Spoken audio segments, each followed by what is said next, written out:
Okay, so what if I told you there's a TV show out there with an audience that literally dwarfs the Super Bowl? And no, we're not talking about some global sporting event. We're talking about a single annual broadcast that gets some of the biggest ratings on the entire planet. So what show on Earth could possibly pull that off? Get ready for this number, 1 billion people.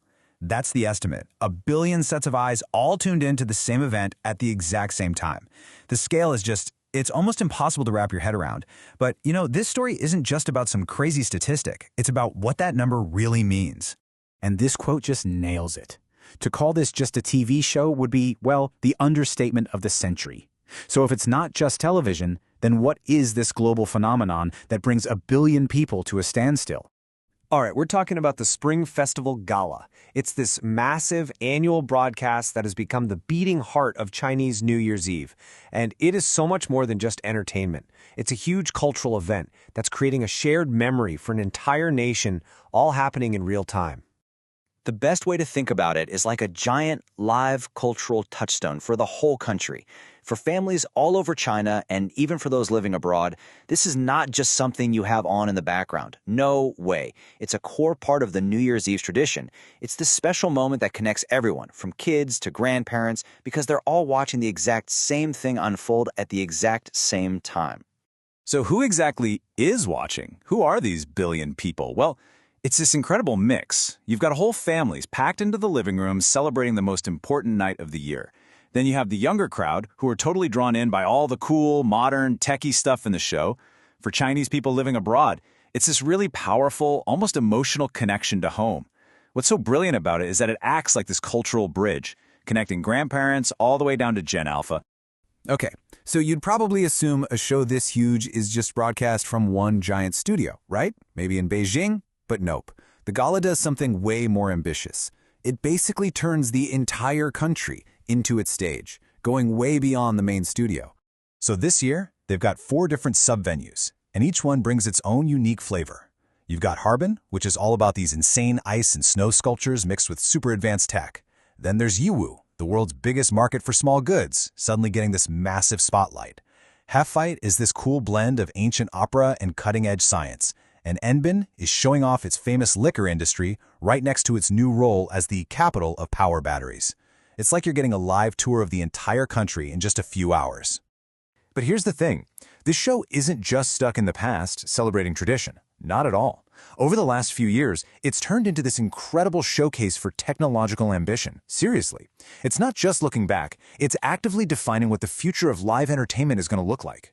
And just look at this comparison. It tells you everything you need to know. Back in the day, the stage was pretty straightforward. If you wanted 1,000 horses on stage, you literally needed 1,000 real horses, and the best view was if you were lucky enough to be there. But now, it's completely flipped on its head. They're using XR virtual stages, AI-generated images, they're creating entire worlds. And the craziest part? The best, most mind-blowing way to watch it is actually from your own screen at home. So you gotta wonder, right? What is the tech that's actually powering this whole futuristic spectacle? I mean, how on earth are they making a live show that feels like it's pulled straight from a sci-fi blockbuster? Well, it's this wild mix of next-level tech. First up, you have XR stage design. This is what blurs the line between what's real and what's digital. Then, they use AI to create these insane images, like those 1,000 horses we talked about. But this time, they're galloping right at you through the screen.